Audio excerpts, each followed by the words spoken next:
అందరికీ నమస్కారం అండి.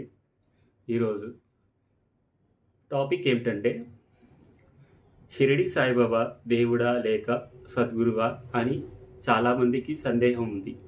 దాని గురించి నేను ఈ వీడియో చేస్తున్నాను. అంతకంటే నాది ఒక చిన్న విన్నపం అండి. దయచేసి నా ఛానల్ని సబ్స్క్రైబ్ చేయండి, షేర్ చేయండి, లైక్ చేయండి.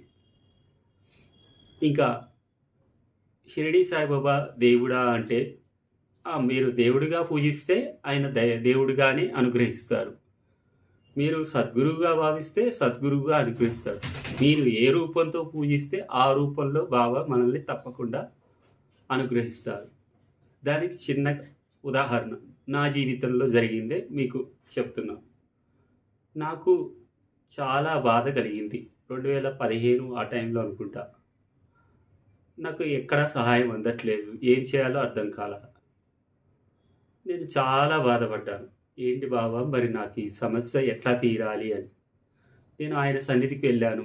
డైరెక్ట్‌గా ఆయన సన్నిధిలో ఆయన్ని చూస్తూ ఏడ్చేశాను. నేను డైరెక్ట్‌గానే ఏడ్చా. బాబా నా పరిస్థితి ఇది. నన్నేం చేయమంటావు? అని నేను చాలా బాధతో ఆయన్ని అడిగాను. ఆయన నాకు వెంటనే దారి చూపించారు. బాబాని నమ్మాలే కానీ చాలామందికి తెలియని విషయం ఏంటంటే నవగ్రహాలు బాధిస్తాయి. అమ్మో! అది చేస్తే తప్పవుతుంది, ఇది చేస్తే తప్పవుతుంది అనుకుంటారు. కానీ బాబా చెప్పింది ఒకటే, నిష్ఠ, సబూరి. మనం ఎంత నిష్ఠతో అయితే బాబాని నమ్ముతామో ఆయన మనల్ని అంతే విధంగా అనుగ్రహిస్తారు. చాలా ఉదాహరణలు ఉన్నాయి. చాలామంది జీవితాల్లో బాబాని నమ్ముకున్న వాళ్ళకి ఐశ్వర్యం ప్రసాదించారు. బిడ్డలు లేని వాళ్ళకి బిడ్డలనిచ్చారు. చదువు లేని వాళ్ళకి చదువు. జాతకంలో ఉన్న దోషాలు పోవాలంటే బాబాని నమ్మిన వాళ్ళకి మనం లారీ గుద్దితే చచ్చిపోవాలనే దానికి బాబాని నమ్మిన వాళ్ళకి ఏం చేస్తాడంటే, అంత పెద్ద దాన్ని మనం నడుచుకుంటూ వెళ్తూ ఉంటే ఒక చిన్న రాయి తగిలి మన కాలికి అబ్బా అంటాం నెత్తురు కారుతూ. అంటే ఆ లారీ తగిలి చనిపోయే యొక్క కర్మని బాబా మన కాలికి రాయి తగిలి బాధపడే విధంగా చేస్తారు. అంటే పెద్ద కర్మని చిన్న నొప్పి బాధతో పోగొడతారు. అది బాబా సిద్ధాంతం. కాబట్టి బాబాని దైవమా, సద్గురువా ఇలాంటి పిచ్చి పిచ్చి విధంగా మాట్లాడబాకండి. మీకు నచ్చకపోతే పూజించొద్దు, గుడికి వెళ్ళొద్దు. మిమ్మల్ని వెళ్ళండి అని మేమేం చెప్పలేదే. మా నమ్మకాల్ని మీరు పోగొట్టద్దు.